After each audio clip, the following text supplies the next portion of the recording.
Class में क्या चला था आप लोग का बायोलॉजी में? पादप अकारिकी, ये टॉपिक था ना, प्लांट मोर्फोलॉजी। तो पिछले क्लास में लोग पढ़े थे उसके बारे में, क्या तना के बारे में, सॉरी जड़ के बारे में पढ़े थे, ठीक है। अच्छा, अकारिकी होता क्या है, मोर्फोलॉजी क्या है? तो बाहर से देखने पर पेड़ पौधा का जो भी आपको दिखाई दे रहा है ना, उसी का अध्ययन क्या कहलाएगा? अकारिकी, मतलब मोर्फोलॉजी, प्लांट मोर्फोलॉजी, पादप अकारिकी। जैसे आपको दिखेगा जड़ दिखेगा, तना दिखेगा, पत्ता दिखेगा, फल दिखेगा और फूल दिखेगा। और कुछ दिखता है बाहर से देखिएगा तो? अगर आप पेड़ को बाहर से देखें तो उसमें क्या दिखेगा? जड़ दिख रहा होगा, उखाड़ेंगे तो। तना दिखेगा, पत्ता दिखेगा, फल दिखेगा और फूल दिखेगा। इसके अलावा तो और कुछ नहीं दिखता है। तो जो पूरा जो बाहरी से आपको दिख रहा है, इसके पूरे अध्ययन को क्या बोलेंगे हम? अकारिकी बोलते हैं। मतलब इंग्लिश में क्या बोलेंगे? मोर्फोलॉजी। तो पिछले क्लास में लोग जड़ पढ़ लिए थे, आज क्या पढ़ेंगे? तना के बारे में। आज पढ़ेंगे हम लोग तना। आज मोर्फोलॉजी का दूसरा पॉइंट है। इसमें कुल 5 चीज पढ़ेंगे हम लोग। जड़ पढ़ेंगे, तना पढ़ेंगे, पत्ता पढ़ेंगे और फल और फूल पढ़ेंगे, ठीक है।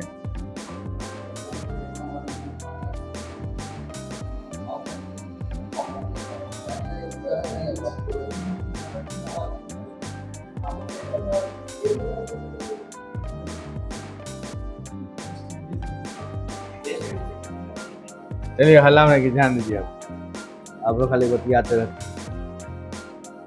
जड़ हो गया था। अच्छा, वो जड़ वाला वीडियो पढ़े देखे थे आप लोग? उसका अच्छा नोट्स बनाते हैं कि नहीं?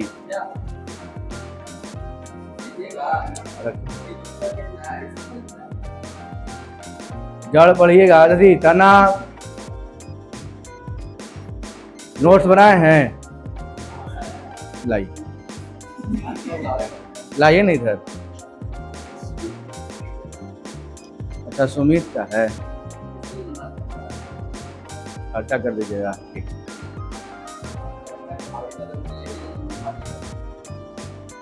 जड़ पढ़ लिए पूरा, उसका नोट्स भी बना लिए हैं, ठीक। आइए आज तना देखेंगे। तना का भी बहुत सारा पार्ट है, उसको समझिएगा अच्छे से, ठीक है। तो तना में क्या है, पिछले क्लास पढ़े थे कि जब आप बीज को बोइएगा तो बीज में 2 तरह का पार्ट निकलता है, एक मूलांकुर, दूसरा प्रांकुर, है ना। मूलांकुर जो निकलता है वो मूलांकुर क्या? अब यही कौन नाम जाइए,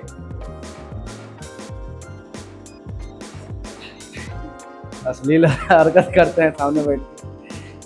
मूलांकुर क्या होता है? तो मूलांकुर से निकलता है जड़। मूलांकुर से क्या बनेगा आपका? जड़। और प्रांकुर से क्या बनेगा आपका? तना।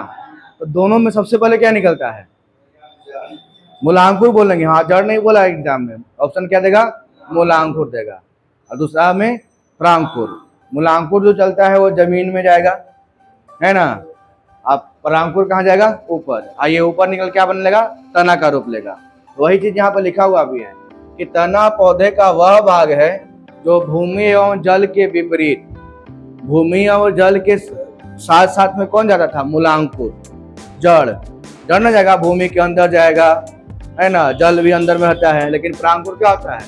भूमि और जल के विपरीत तथा प्रकाश की ओर वृद्धि करता है। ऊपर में ज्यादा ऊपर की ओर, किसकी ओर? प्रकाश की ओर। ठीक मूलांकुर जो प्रांकुर जो है आपका है, वो मूलांकुर का ठीक उल्टा रहेगा। जहां मूलांकुर का वृद्धि नीचे की ओर होता था, जो गुरुत्वाकर्षण के साथ जाता था, जल के साथ जाता था और प्रकाश के विपरीत जाता था, उसी प्रकार यहाँ पर प्रांकुर जो है ठीक उसका उल्टा, गुरुत्वाकर्षण और जल के विपरीत में रहेगा और प्रकाश की ओर वृद्धि करेगा, है ना, क्योंकि ये ऊपर निकलता है। तना जो होता है प्रांकुर से विकसित होता है। देखिए यहाँ पर बीज दिखाए भी फोटो में, ये बीज है। बीज से जो नीचे की ओर आ रहा है मूलांकुर, जिससे क्या बनेगा? जड़ बनेगा। और दूसरा में क्या है? प्रांकुर से क्या बनेगा आपका? तना बनेगा। यही चीज सीखना है। और देखिए तना की ओर और शाखाएं, पत्तियां, फूल एवं फल धारण करते हैं। तना में ही होता है ना। तना बाहर निकले तो क्या निकलेगा? ब्रांच निकलेगा। ब्रांच में पत्ता आएगा, फूल आएगा, फल आएगा। अब क्या है? तनों की वृद्धि कैसा होता है? तो ऋणात्मक गुरुत्वानुवर्ती मतलब कि निगेटिव, क्योंकि ऊपर की ओर जा रहा है ना, तो ग्रेविटी के अगेंस्ट में है तो ऋणात्मक चल जाएगा। ऋणात्मक जलानुवर्ती, ऋणात्मक जलानुवर्ती मतलब जल भी नीचे की ओर होता है, ये ऊपर की ओर जा रहा है, ये भी ऋणात्मक कहलाएगा। और धनात्मक प्रकाशानुवर्ती, प्रकाश ऊपर में होता है सूर्य, तो प्रकाश ऊपर से आएगा तो ये ऊपर की ओर जा रहा है, ऊपर की ओर जा रहा है, धनात्मक कहलाएगा। यही ना बोलेंगे। तो अभी यहाँ पर क्या देखने को मिला, ये मूलांकुर का ठीक उल्टा कौन है, प्रांकुर। मूलांकुर में ये दोनों धनात्मक था, ये ऋणात्मक था, लेकिन प्रांकुर में क्या है, ये दोनों ऋणात्मक है और ये धनात्मक है। अब तना कुछ विशेषता देख लेते हैं, विशेषता क्या है। तो तना जो है पौधों को दृढ़ता प्रदान करता है। दृढ़ता मतलब क्या होता है, कठोरता है ना, और यह यांत्रिक मजबूती प्रदान करता है। कठोर रहेगा तो यांत्रिक मजबूत रहेगा, हिल डोल ना पाए, टूटे फूटेगा नहीं, है ना। कौन प्रदान करता है, तना। और क्या है, यह शाखाओं, पत्तियों एवं पुष्पों को जन्म देता है। सही बात है कि ब्रांच रहेगा तो उसमें तना रहेगा तो उसमें ब्रांच निकलेगा, फल फूल पत्ती का जन्म देगा कौन, तना। और यह जड़ों द्वारा अवशोषित जल और खनिज लवणों को अन्य भागों तक ले जाता है और पत्तियों में संश्लेषित भोजन को जड़ सहित अन्य भागों तक पहुंचाता है, जिसी को बोलते हैं जाइलम और फ्लोएम द्वारा।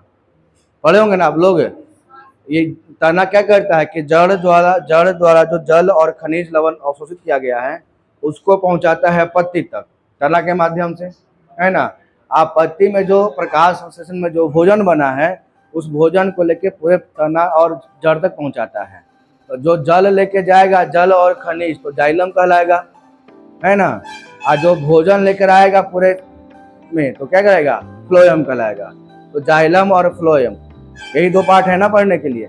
जैसे मानव शरीर में दो होता है, आपका कौन सा बोलते हैं, आर्टरी और वेन, इसका है धमनी और सीरा। तो उसी प्रकार पेड़ में भी होता है दो प्रकार का, है ना, संवहनी ऊतक, इसका क्या नाम है, जाइलम और फ्लोएम, है ना। जाइलम जो जड़ से जल और भोजन खाद्य पदार्थ लेके जाएगा वो जाइलम कहलाएगा।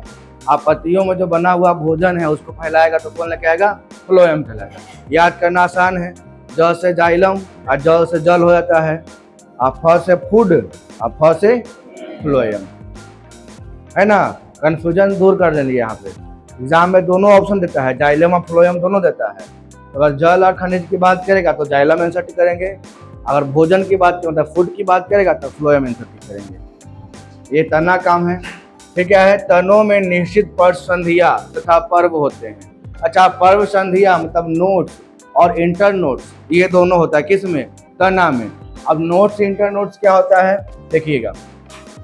और नोट्स के पार्ट से क्या निकलता है, ब्रांच निकलता है, और मतलब वहाँ से तना निकल के आता है, नया नया तना, और पत्तियाँ निकलती हैं। जैसे अगर आप एग्जाम्पल में देखें, अगर हम ये फिगर जो बनाने वाले हैं ऐसे,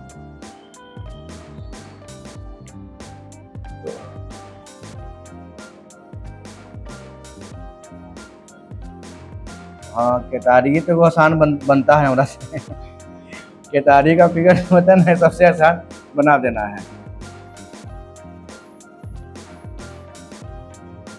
है ना। केतारी का फिगर सबसे आसान बनाना, नारियल बना दिए ना, केतारी ये है ना। अब यहाँ पर क्या है कि नोट्स क्या है और इंटर नोट्स क्या है। तो नोट्स का होता है कि जहाँ पर ये जिसको हम लोग पोर बोलते हैं ना, बोले होता है क्या बोलते हैं, पोर बोलते हैं। तो ये जो आपका हुआ ना यहाँ पर, जिसको हम लोग बोलते हैं आँख, केतारी के आँख, है ना। धीरे धीरे आपको बोलना पड़ेगा।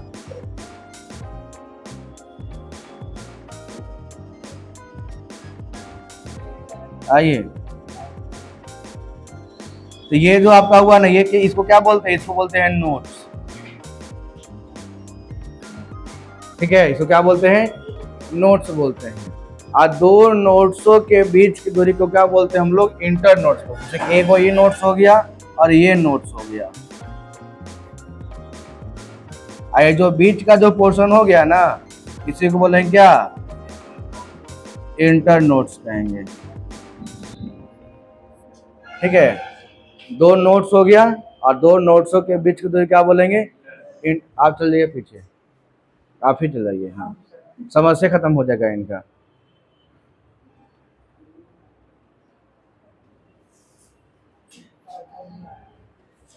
कविता सुनाना है यहाँ है बीआईटी में जाके?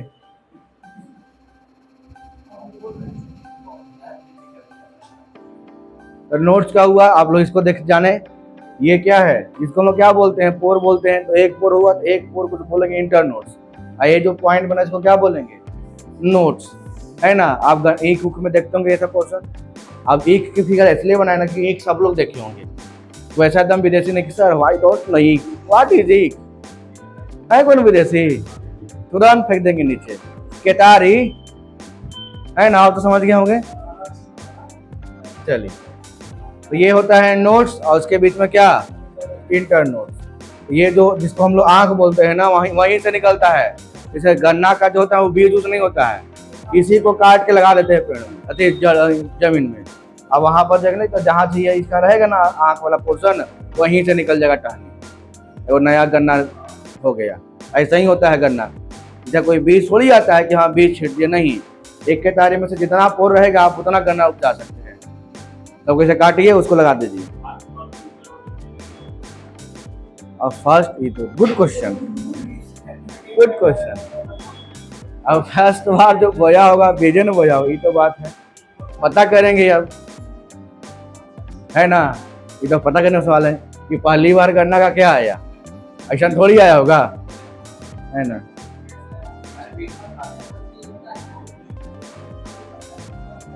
चलिए खैर छोड़िए, यहाँ पे उसका सवाल पूछते हैं।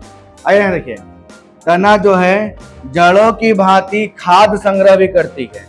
जैसे जड़ जो है अपना खाद संग्रह करता है, तो तना भी जड़ की भांति क्या करेगा? खाद संग्रह करेगा। जैसे में आलू, आलू भी क्या है? तना है। हल्दी, अदरक, है ना, गन्ना, ये सब क्या है? तना के प्रकार है। ये सब क्या संग्रह करता है? खाद संग्रह करता है। जैसे कि जड़ स्टोर करता था खाद संग्रह करता था जड़, उसी प्रकार से आलू, ये तना भी खाद संग्रह करता है। इसमें क्या आता है? आलू, आलू भी एक तना है, रूपांतरित तना के प्रकार है। आलू हो गया, हल्दी हो गया, और क्या हो गया आपका? अदरक हो गया। ये सब तना ही है, ये सब जड़ नहीं है। ये तो सिर्फ तना के बारे में समझे, मेन तना के प्रकार भी आता है। प्याज भी तना में ही आएगा, है ना। प्याज हो गया, लहसुन हो गया, ये सब तना के प्रकार में ही आता है। अभी देखिए ना, सबका मिलेगा, आपको टेंशन नहीं लेना है। ये तो सिर्फ तना के बारे में, सब तना होता क्या है। अब समझना इसका प्रकार, कि तना का प्रकार क्या क्या है, और उसमें नाम थोड़ा मिलेगा अजीब अजीब, वहाँ ध्यान दीजिएगा। तना होते हैं 3 प्रकार का, एक होता है भूमिगत तना, दूसरा होता है अर्धवायवीय तना, और तीसरा होता है वायवीय तना। और सबका लगभग 3 या 4 टाइप है। भूमिगत तना का भी टाइप है, अर्धवायवीय का भी टाइप है, और वायवीय का भी टाइप है। इसलिए थोड़ा टफ पड़ता है, एग्जाम में सवाल इससे बनता है। जैसे जो टॉपिक टफ रहेगा ना, उसमें नाम थोड़ा टेढ़ा मेढ़ा रहेगा, एग्जामिनर सवाल वजह से पूछता है, चलिए कन्फर्म है ना। एकदम आसान सवाल नहीं पूछेगा, आसान सवाल तो सब लोग बना लेता है। जैसे अगर 100 नंबर का एग्जाम है ना, तो उसमें 60 से 65 सवाल आसान रहेगा। मेन खेला होगा 30 से 35 में, उस 30 से 35 में जो बनाया 20 को उसका रिजल्ट, जो नहीं बनाया कहानी खत्म। ऐसा थोड़ी कि 100 के 100 एकदम टफ है देगा, तो ऐसा नहीं होता है। 100 में से 60 प्लस 60 से 65 क्वेश्चन ऐसा रहता है जो बिल्कुल ही आसान होता है, जो सब लोग नॉर्मली बनाते हैं, सब लोग बनाएंगे। अब एकदम पढ़वे नहीं करेगा तो बनेवे नहीं करेगा वो, लेकिन नॉर्मली जो एवरेज भी पढ़ने में होंगे ना, वो लोग भी 60-65 बनाते हैं। मेन खेला कहाँ होता है? 30 से 35 सवालों के बीच में मेन खेला वहीं फंसा आता है। तो 30 से 35 वाला में जे 20 को बना दिया, उसका रिजल्ट, और जो नहीं बनाया उसकी कहानी खत्म। फिर अफसोस कि 5 नंबर से चूक गए, 2 नंबर से चूक गए, 10 नंबर से चूक गए, यही अफसोस है। आज जितना मेहनत आपको 65 नंबर लाने में लगे है ना, उससे कहीं गुना ज़्यादा मेहनत लगेगा आपको 20 नंबर और लाने में। ये भी दिमाग में याद कर लीजिएगा, है ना। जितना मेहनत आप 1 से लेकर 65 में लाए थे, 65 नंबर लाने में, उससे कहीं गुना ज़्यादा, गुना में बोल रहे हैं, मल्टीपल में बोल रहे हैं, कहीं गुना ज़्यादा नंबर मेहनत करना पड़ेगा आपको 10 या 20 या 15 नंबर लाने में। क्योंकि मेन वहाँ पॉइंट है, वही घुमा घुमा के पूछता है। इसलिए लोग पढ़ता है डीपली। डीपली लोग क्या पढ़ता है, तो कैसे घुमा के पूछेगा तो बना लेंगे, है ना। अब यहाँ पर तो हम इतना दबाव देते हैं आप लोग को बनाने के लिए, होमवर्क चेक करते हैं, नोट्स बनाते हैं, तब तो आप लोग निफिक्र रहते हैं। सर का तो काम है बोलना, ऐसे ही बोलने का, एकदम टेंशन फ्री। सुबह सुबह उठना है, गुड मॉर्निंग ये सब वाला मैसेज सीन करना है, मैसेज कर देना है, नहाना धोना है, कॉपी किताब लेना है, ट्यूशन चल जाना है ना। ट्यूशन जाके दोस्त यार संग मिलना है, बतियाना है, माइंड फ्रेश करना है, और फिर दिन भर काम करना है, उलूल जुलूल काम, और यही एकदम कंटिन्यू चलते रहना है। पढ़ाई लिखाई तो तब होते रहेगा, अभी जीवन खत्म थोड़ी हुआ है, अभी बहुत ही उम्र बचल पढ़े लिखे, लेकिन ये सब काम वाला जीवन जो है तो अभी समय है क्या। ऐसा ही ना आप लोग का रूटीन है जी, सबका रूटीन यही होगा, सबका रूटीन यही होगा। पढ़ाई लिखाई मतलब क्या है, पढ़ाई लिखाई क्या होता है। अब कुछ लोग तो गरीबों करता होगा, पता नहीं कौन पढ़े लिखे बना दिया, तो पहले ही ठीक था, एकदम उघारे पुघारे रहते थे, पत्ता लपेट के रहते थे, सुबह सुबह उठते थे, शिकार करते थे, खाते थे, झिंगा लाला हो करते थे, फिर सो जाते थे। कहानी एक खत्म, टेंशन फ्री, आदि मानव वाला, है ना। असलाई वलाई भी टेंशन नहीं था, उधर जल गया चल, है ना। ओकरे में कुछ पढ़िए, अभी पढ़ने वाला जमाना है, हमारे बात पे रहिएगा ना। तो तना कितना होगा, 3 प्रकार का। देखिए नाम में उसका अर्थ छुपा हुआ है, भूमिगत, मतलब कि भूमि के अंदर, भूमि के अंदर से आलू, है ना। आलू कैसी तना है, भूमिगत तना है, मतलब ये भूमि के अंदर रहेगा। दूसरा है अर्धवायवीय, अर्धवायवीय मतलब कि आधा जमीन में और आधा हवा में। वायुवीय मतलब क्या है, हवा में, आधा जमीन में रहेगा, आधा हवा में रहेगा। जैसे यहाँ पर दिखा है, कुछ प्लांट आपको ऐसे भी दिखे होंगे, जैसे उसका कुछ हिस्सा रहेगा आपका जमीन के अंदर, कुछ हिस्सा रहेगा आपको बाहर, है ना। जैसे आप देखिए एक आता है ना, एक वेराइटी का आता है आपका गेंदा का फूल, देखे है ना, एक उसमें भी आता है, एक वेरिएंट आता है जिसमें लाल और पीला दोनों मिल छोटा खिलता है। तो एक जहां जहां पसरेगा ना, उतना उतना जड़ पकड़ लेता है, उसका डंडी जहां जहां ऐसे जमीन को टच करेगा ना, वहां वहां उसमें क्या जड़ फेंक देता है। वो आ सकता है किस में, अर्धवायुवीय में। उसका कुछ हिस्सा रहता है जमीन के अंदर है और कुछ हिस्सा जमीन के बाहर रहेगा, ठीक है। और तीसरा पार्ट है आपका वायुवीय तना। वायुवीय मतलब क्या हुआ, पूरा का पूरा जमीन के बाहर। जैसे नॉर्मली जो हम लोग अपने आसपास पेड़ देख रहे हैं, आम का पेड़, पीपल का पेड़, अमरूद का पेड़, है ना, ये सब का जो तना क्या है, पूरा पूरा क्या रहता है, हवा में ही रहता है। हाँ, तो बरगद का पेड़ भी वही कहलाएगा, किसका, वायुवीय ही कहलाएगा, ठीक है ना। तना की बात कर रहे हैं वो। आप नॉर्मली जितना पेड़ दिख रहे हैं ना, बड़ा बड़ा सा पेड़, वो सब कौन सा पेड़ कहलाएगा, उसका तना की एग्जाम्पल वायुवीय तना। पेड़ की बात करें नहीं, तना वायुवीय मतलब कि जो हवा में रहेगा। क्लियर हुआ तीनों से। भूमिगत जमीन के अंदर, अर्धवायुवीय आधा भूमि में आधा जमीन के बाहर हवा में, और वायुवीय मतलब कि बाहर में, ठीक है। सब क्या वो तो जड़ है ना, हम तना की बात कर रहे हैं ना। क्या है तना, इसमें आलू तना है, कहाँ होगा, जमीन के बाहर, जमीन के अंदर, तो इसीलिए इसको बोला गया भूमिगत तना, ठीक है। ये जड़ की बात नहीं है, तना, जड़ तो हम पढ़ा ही दिए हैं। ये तना देखिए, तो आलू भी एक तना है, वो जड़ नहीं है, तो इसकी जमीन के अंदर, इसलिए इसको बोला गया भूमिगत तना। अर्धवायुवीय में आधा जमीन के अंदर रहेगा, आधा जमीन के बाहर रहेगा। ऐसा पेड़ देखने को मिला होगा, नहीं तो हम एग्जाम्पल देते, कौन था, गेंदा का एक फूल आता है जिसमें लाल पीला पीला छोटा छोटा, है ना, उसका तना जहां जहां टच करेगा ना धरती को, उसमें जड़ ही फेंक देता है, या कुछ दब भी जाता है उसमें भी। हाँ, ये 10 बजीवा फूल जो है नॉर्मली उसका है, तो क्या आ जाएगा, अर्धवायुवीय तना में आ जाएगा उसका। हाँ, उसका नाम है 10 बजीवा फूल, गया 10 बजे। ऐसे हम लोग बोलचाल की भाषा में बोलते हैं, उसका अन्य नाम भी और होगा। तीसरा क्या है, वायुवीय तना, जिसका तना क्या रहेगा, हवा में, जैसे नॉर्मली जो हम लोग पेड़ देख रहे हैं आसपास में, है ना वो। अब सबका अलग अलग पार्ट है। जैसे अगर बात करें भूमिगत तना, तो भूमिगत तना का भी प्रकार है सबका, इसीलिए थोड़ा टफ पड़ता है। इसमें भी प्रकार पढ़ने को मिलेगा, इसमें भी प्रकार पढ़ने को, सबका कुछ ना कुछ प्रकार है। सब में चार चार प्रकार है। देखिए, भूमिगत तना पौधे के तने का वह भाग होता है जो भूमि के अंदर पाया जाता है और प्रतिकूल परिस्थितियों में भूमिगत तने भोजन संग्रह करने के कारण क्या होता है, मोटा एवं मांसल हो जाता है। इन बोला है तना क्या है, ये भूमिगत तना जमीन के अंदर रहेगा और प्रतिकूल परिस्थिति में क्या होता है कि भोजन स्टोर करता है वो, इसीलिए वो मांसल और मोटा हो जाता है। जैसे आलू ये सब हो गया, ठीक है, जिसमें हल्दी हो गया, अदरक हो गया, आलू, प्याज, लहसुन, ये सब, ठीक है। अब भूमिगत तना के प्रकार देखते हैं। तो भूमिगत तना के प्रकार आपका 4 गो है, कंद तना, प्रकंद, सल्क कंद और घन कंद, है ना।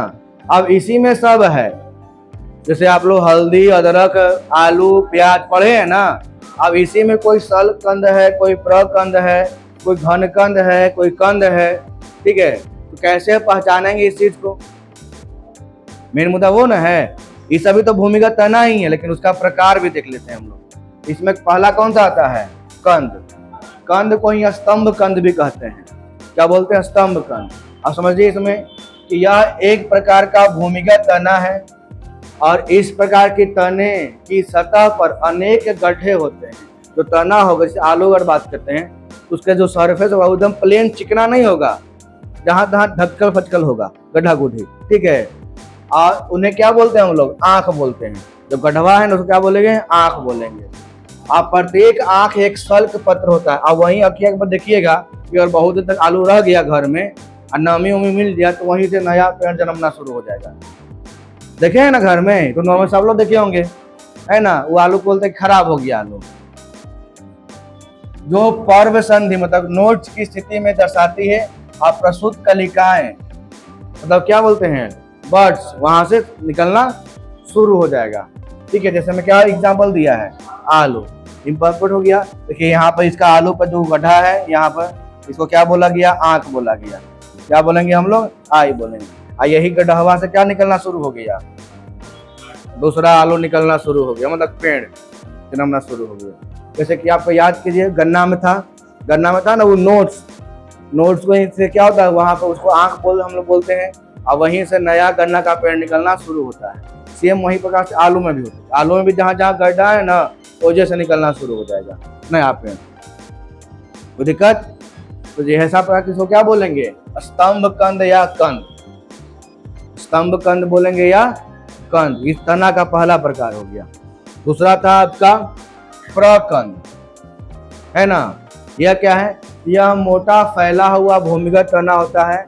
यह मोटा है और फैला हुआ भूमिगत तना है। अब भूमि के सतह के नीचे क्षैतिज में बढ़ता है।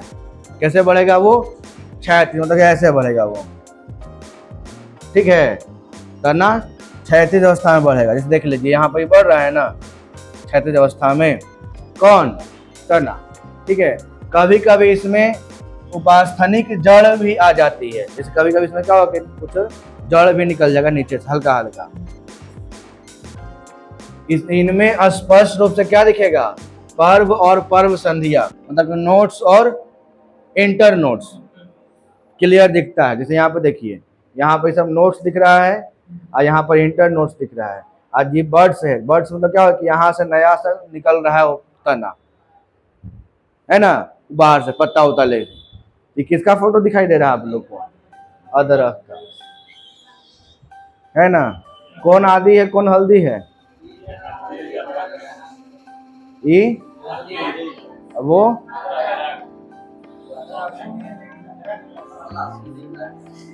दिखवे करेगा। आइए सल्क कंद की बात करते हैं। सल्क कंद क्या होता है, अब आप लोग ना आपस में लड़िए कि लहसुन था कि आदि था। सल्क कंद देखिएगा तो इस बार का भूमिगत तना बहुत से छोटे छोटे सल्क पत्रों से मिलकर बना होता है। जैसे ये है बना हुआ है ना, छोटा छोटा सल्क पत्र से मिलकर बना हुआ है। और यह सल्क पत्र जो है जल तथा भोजन संग्रह करने के कारण क्या होता है, मांसल हो जाते हैं, है ना। जल स्टोर करेगा और भोजन। अब बहुत सारे छोटे छोटे सल्क पत्रों से मिलकर बना होता है। जैसे वहाँ का हो गया प्याज हो गया और लहसुन हो गया। प्याज हो गया और लहसुन हो गया। ठीक है, चलिए ये किसका उदाहरण हुआ? सल के कंद। आगे आते हैं घन कंद। घन कंद में क्या है कि इस प्रकार का भूमिगत तना जो है प्रकंद का संघनित रूप होता है और यह भूमि के नीचे ऊर्ध्व दिशा वर्टिकल में वृद्धि करता है और इसमें अधिक मात्रा में क्या होता है? भोजन संचित। देखिए यहाँ पर क्लियर बोला कि ये किसका प्रकार है? तो प्रकंद का ही संघनित रूप है। प्रकंद में आकार छोटा हो गया, इसका आकार थोड़ा बड़ा हो गया। जैसे में आपका बोलते हैं जिमी कंद, जिसको हम लोग बोलते हैं ओल बोलते हैं या सूरन बोलते हैं। और दो और सब्जी का नाम दिया हुआ है बंडा और अरबी, दिख रहा होगा। इसको क्या बोलते हैं जी आप लोग घर में? पेप्ची, है ना। ये सब इसी एग्जाम्पल आता है किसका? घन कंद का, क्योंकि इसका आकार बड़ा होता है ना। और ये भी क्या है? प्रकंद जैसा ही है। जैसे हल्दी होता है ना और अदरक, वैसा ही ये भी है, लेकिन इसका तुलना में ये इसका आकार क्या होगा? बड़ा हो जाएगा। ठीक है, ये हो गया कौन सा तना? भूमिगत तना का प्रकार। कैसा तना? भूमिगत तना। अब बात करते हैं हम लोग अर्धवायवीय तना। अर्धवायवीय में आधा वायु में और आधा जमीन के अंदर। बोला क्या कि जब तने का कुछ भाग भूमि के अंदर तक कुछ भाग भूमि के बाहर वायु में पाया जाता है, तब इस प्रकार के तने की अर्धवायवीय तना कहा जाता है। जैसे कि बात करें हैं तो दूबी घास। दूबी घास जानते हैं आप लोग ना, पूजा उजा में काम होता है दूबी का। मर्सिलिया हो गया, पैसीफ्लोरा हो गया, जलकुंभी हो गया, पुदीना हो गया, ये सब कैसा है? अर्धवायवीय तना।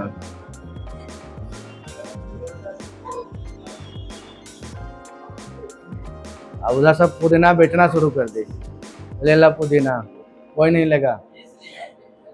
हाँ तो नहीं लिखने हैं,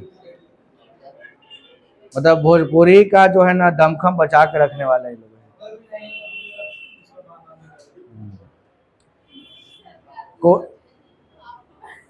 कोई भी ऐसा शब्द नहीं है जिस पर भोजपुरी में गाना नहीं है ना। कोई और शब्द बोल दे गाना है। यहाँ तो मुर्गा गाय भैंस सब छोड़वे नहीं किया सब। चलिए आइए यहाँ पे अर्धवायवीय तने का भी प्रकार है। कितना प्रकार है? 4 गो। इसका भी 4 प्रकार है। कौन कौन सा है? ऊपरी भूस्तरी, भूस्तरी, भूस्तारिका और अंतःभूस्तरी। अब नाम इसका हिंदी में थोड़ा टफ है, इंग्लिश देख लीजिए। बोला कि रनर, स्टोलोन, ऑफसेट और सकर्स। ठीक है, ये हो गया आपका अर्धवायवीय तने का प्रकार, रूपांतरण टाइप्स। ठीक है, कौन कौन सा हो गया? 4 को हो गया। कौन? ऊपरी भूस्तरी, भूस्तरी, भूस्तारिका और अंतःभूस्तरी। अब सबके बारे में समझेंगे, चारों के बारे में कैसे कैसे पकड़ेंगे उसको। आइए देखिए ना, देखिए यहाँ पर फोटो भी लिया हुआ है। भूस्तरी है, ऊपरी भूस्तरी है, भूस्तारिका है और अंतःभूस्तरी है।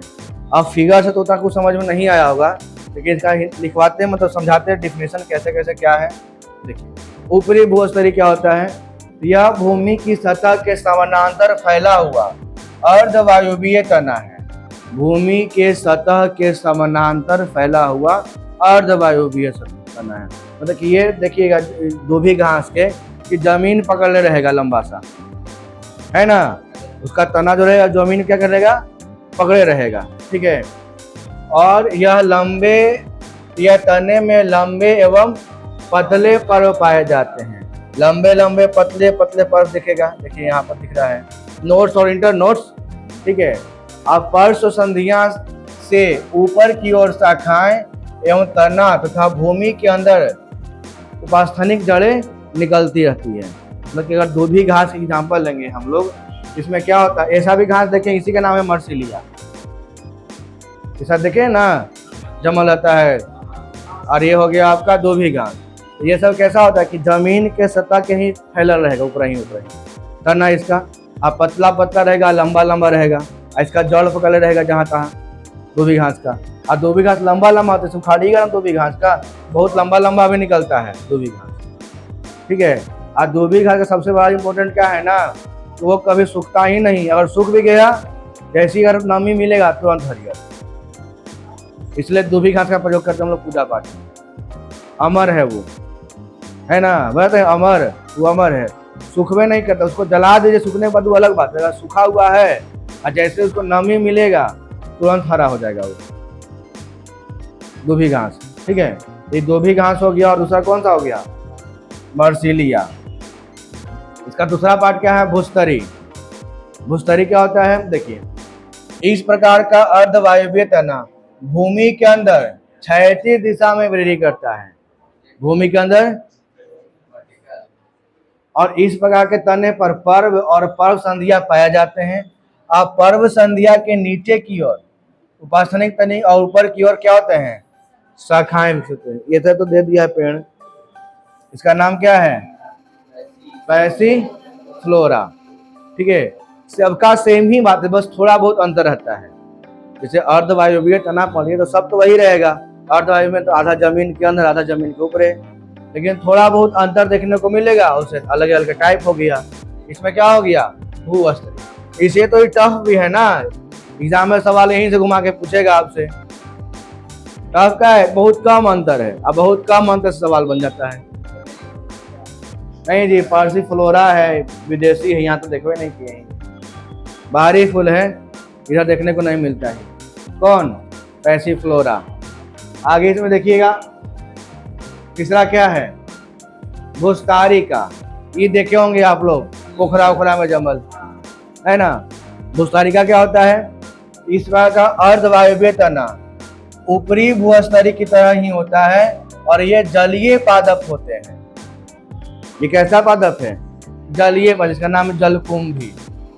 देखे हैं ना जलकुंभी? नहीं, देखिए आप लोग पोखरा में नहाए हैं, मछली मारे हैं, ये जलकुंभी है आपका। ठीक है, ये कैसा है? ये भी आपका, इसका कुछ तना पानी के अंदर अब कुछ तना बाहर में है, यही ना है। और ये कैसा है? जल में है, तो इसका नाम पड़ा जलीय पादप कहलाएगा। और इसका चौथा पॉइंट क्या है? अंतःभूस्तरी। अंतःभूस्तरी में क्या होता है कि कुछ पौधों में तनों का आधार भाग भूमिगत होता है और वे भाग जो शाखाएं निर्मित होती हैं वे भूमि के ऊपर कुछ दूर तक तिरछी अथवा क्षैतिज दिशा में वृद्धि करती है और इन शाखाओं को अंतःभूस्तरी कहा जाता है। जैसे आपका हो गया गुलदाउदी, आपका हो गया पुदीना, है ना। ये कैसा हो गया? अंतःभूस्तरी हो गया। कुछ हिस्सा आपका नेचर, कुछ आपका बाहर में, लेकिन ये पूरा फैला रहेगा, है ना। देखिए गुलदाउदी का तना भी आपका ऐसे नॉर्मली गुलाब और अड़हुल के फूल जैसा नहीं रहेगा, पूरा घनघोर रहेगा, फैला हुआ। पुदीना भी आपका वैसे ही फैल के रहता है पूरा, है ना। कौन सा? अंतःभूस्तरी। किसका हो गया ये? किसका एग्जाम्पल है? अर्धवायवीय तना का एग्जाम्पल है। किसका? अर्धवायवीय तना का। तो हम लोग पढ़ लिए आपका भूमिगत तना का 4 प्रकार, अर्धवायवीय तना का 4 प्रकार। अब आते हैं वायुवीय तना। इसका भी प्रकार मिलेगा 4 गो।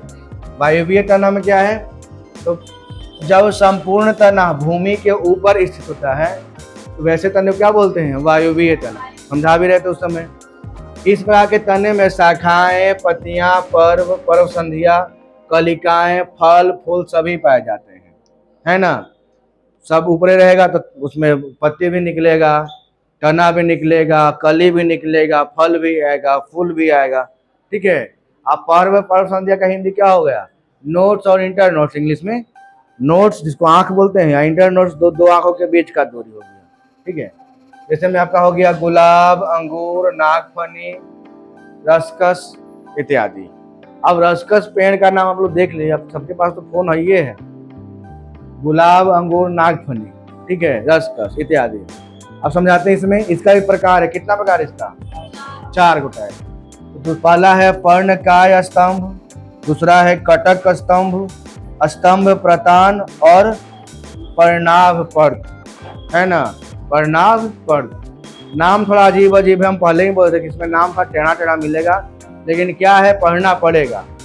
एग्जाम में सवाल रहेगा तो आएगा तो बनाना ही पड़ेगा, पढ़ेगा तब सवाल पूछेगा ही। पर्णकाय स्तंभ, कटक स्तंभ, स्तंभ प्रतान और परिणाम पद। पर्णकाय स्तंभ क्या होता है? तो पर्णकाय स्तंभ देखिए यहाँ पर ये वैसा स्तंभ है ना जिन पौधों में तना मांसल पत्ती के रूप में परिवर्तित होकर चपटा हो जाती है। क्या बोला कि जिसका तना जो है वो मांसल रूप में क्या हो गया? चपटा हो गया। और पत्ती जो है वो किसका रूप ले लेगा? कांटा का रूप ले लेगा, है ना। पत्ती की तरह कार्य करता है और इस तरह के रूपांतरित तने को क्या बोलते हैं? परिणाम स्तंभ कहते हैं। इन पौधों में पत्ते क्या होते हैं? कांटों में परिवर्तित हो जाते हैं और यह रूपांतरण क्या कहलाएगा? जल हानि को रोकता है। अब इसको समझिएगा। नागफनी जो है ना, यहाँ लिखा हुआ नागफनी का भी है, कैक्टस भी है। अब नागफनी कैक्टस में ऐसा क्या है कि ये जो आपका है ना, ये जो दिख रहा है गोल गोल चपटा चपटा, ये उसका तना है, तना, समझे। और ये जो ऊपर में जो कांटा दिख रहा है ना, कांटा, ये उसका पत्ती है, ठीक है। अब ऐसा क्यों होता है, उसके पीछे की कहानी क्या है कि अगर पत्ती रहेगा, चौड़ा चौड़ा पत्ती रहेगा, तो ये सब वहां होता है पौधा जहां पर पानी की कमी होती है। मरुस्थलीय क्षेत्र में वहां पानी तो है ही नहीं, है ना। और वहां धूप तेज रहता है ना, तेज धूप रहेगा। अगर इसकी पत्तियां जैसे हम लोग के घर में होता है पीपल का, बरगद का, आम जैसा, और वैसा पत्ती होता तो जिंदा ही नहीं रहता, सूख जाता। क्योंकि जैसे ही सूर्य का प्रकाश पड़ता तो वाष्पीकरण होता, पत्तियों से जल का वाष्पीकरण होता। इसीलिए जल के बचाव के लिए, मतलब जल का संरक्षण करने के लिए अपना आकार चेंज कर दिया। बोला कि नहीं, पत्ती रहबे नहीं करेगा, पत्ती के सामने क्या रहेगा? कांटा, है ना।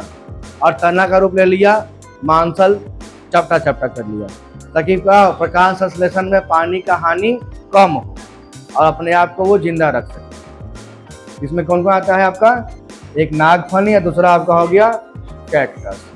दोनों देखे होंगे आप लोग, है ना। अब कैक्टस तो लोग आप लोग गमला में भी लगाते हैं, घर में शो प्लांट के रूप में लगाता है ना जी, छोटा छोटा लगा दिया कैक्टस, ठीक है। और इसमें कांटा बड़ा होता है। चलिए, हो गया। ये किसका हो गया? पर्णकाय स्तंभ। आज कौन सा तना हो गया? वायवीय तना हो गया। आगे आते हैं दूसरा में, वायवीय के पर्णकाय के बाद कटक स्तंभ। इसमें क्या होता है? इस प्रकार के तने में कक्षस्थ कलिकाएं कांटे के रूप में परिवर्तित हो जाती है। जो कलिकाएं हैं, जो जहां पर नोट से होता है, वहां पर क्या निकल जाएगा? कांटा निकल जाएगा, ठीक है। जैसे देखोगे नींबू का पेड़, देखे है ना, ये नींबू का पेड़ है। यहाँ जो जैसे तना जो है ना, तना देखिएगा कि पत्ती के बगल बगल में कांटा भी रहेगा। ऐसा दिखता नहीं है, लेकिन नजदीक से पकड़िएगा तब दिखेगा, गड़ेगा तब, चले कांटा गड़ गया, क्योंकि वो पत्ती से छुपा रहता है ना पीछे में, ठीक है। और इन कांटों पर पत्ती, शाखा एवं पुष्प विकसित होते रहते हैं, है ना। कांटा के ऊपर क्या निकल जाएगा? पत्ती निकल जाए, कांटा दिखेगा ही नहीं। गौश दिखेगा तब दिखेगा वहां कांटा। कहाँ होता है? नींबू का पेड़, है ना। नींबू हो गया, एक हो गया, दूसरा हो गया वेगनविलिया, ठीक है। ये दोनों पेड़ पर क्या है? किसमें आएंगे? कटक स्तंभ के एग्जाम्पल में आएंगे। आगे देखते हैं, और इसका स्तंभ प्रतान, ये नॉर्मली क्रीपर जो बोलते हैं, आपका क्या बोलते हैं उसको? क्रीपर का हिंदी क्या हो गया? लतर, लतरने वाला पेड़, है ना। इसमें क्या होता है कि जब तने में पत्तियों की कक्षस्थ कलिका रूपांतरित होकर लंबी पतली स्प्रिंग नुमा संरचना बनाती है, तब इसे क्या बोलते हैं? स्तंभ प्रतान कहते हैं। आप लोग देखे होंगे कि ऐसा निकलता है लतर पे, है ना। और ये पकड़ता है डंडी वंडी या जो भी लाठी उठी रहेगा या जो भी टहनी रहेगा, उसको पकड़ के ऊपर चल जाएगा। छत वत पर चढ़ाते हैं लतर ना घर में, तो उसके लिए क्या करते हैं? लटका देते हैं, आपका क्या बोलते हैं, रस्सी उछलका दिए, रस्सी पकड़ के आराम से ऊपर चढ़ जाता है। तो क्या है उसका?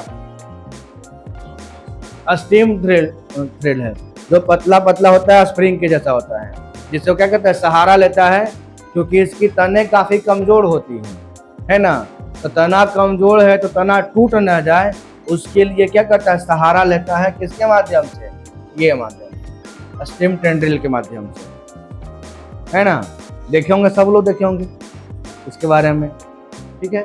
जैसे किस में मिलेगा, कद्दू में मिलेगा, लौकी, लेकिन हो गया, अंगूर हो गया, खीरा, ककड़ी, है ना, ये सब का भी लतर होता है ना।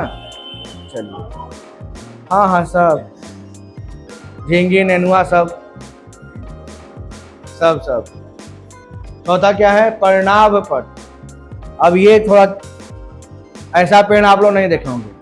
पर्णाभ पट क्या होता है, इसमें कक्षस्थ कलिका, जो बर्ड्स होते हैं, तो बर्ड्स के स्थान में क्या होता है, निश्चित वृद्धि वाली हरी पत्ती होती है। जैसे यहाँ जो बर्ड्स था, यहाँ बर्ड्स से तना नहीं निकला है, ऐसे बर्ड्स से क्या निकल सकता, तना, लेकिन यहाँ से तना नहीं निकल रहा है, वहां पर निश्चित आकार का पत्ती निकल गया। जैसे यहाँ पर बर्ड्स था तो यहाँ क्या निकल गया, पत्ती। ये बर्ड्स था, यहाँ से क्या निकल गया, ये पत्ती निकला निश्चित आकार का। अब उसमें क्या होता है, और जो कि तना है, जो पत्ती निकल रहा है क्या है, तना है, और इसमें केवल एक पर्व की तरह रह जाती है और पत्ती सल्क पत्र के समान होती है, और इसके ऊपर पत्ती निकल रहा है ना। आप देखिए कि बर्ड से नॉर्मली क्या निकलता है, तना निकलता है, यहाँ तना के बदले में क्या निकल रहा है, तना के रूप में पत्ती निकल रहा है, और उसी के ऊपर ये नॉर्मली पत्ता आ जाता है ना, इसके ऊपर पत्ता जमा हुआ, ठीक है। ये जो बड़ा वाला पत्ता क्या है, ये इसका तना हो गया, जो पत्ता के शेप में है, और उसके ऊपर क्या निकल गया, पत्ती निकल गया, ठीक है। इसको क्या बोलेंगे हम लोग, पर्णाभ पट। इसमें एग्जाम्पल में क्या है, एस्पेरागस और रस्कस, है ना, ये उसी में से किसी एक का पेड़ है, कोई दिक्कत नहीं। तो कुल कितना क्वेश्चन हो गया आपका, मतलब कुल कितना हो गया आपका, तीनों का 4-4 था, तो 4 4 8 4 12। तना, भूमिगत तना, अर्धवायुवीय तना और वायुवीय तना। भूमिगत तना का भी 4 प्रकार था, अर्धवायुवीय का भी 4 प्रकार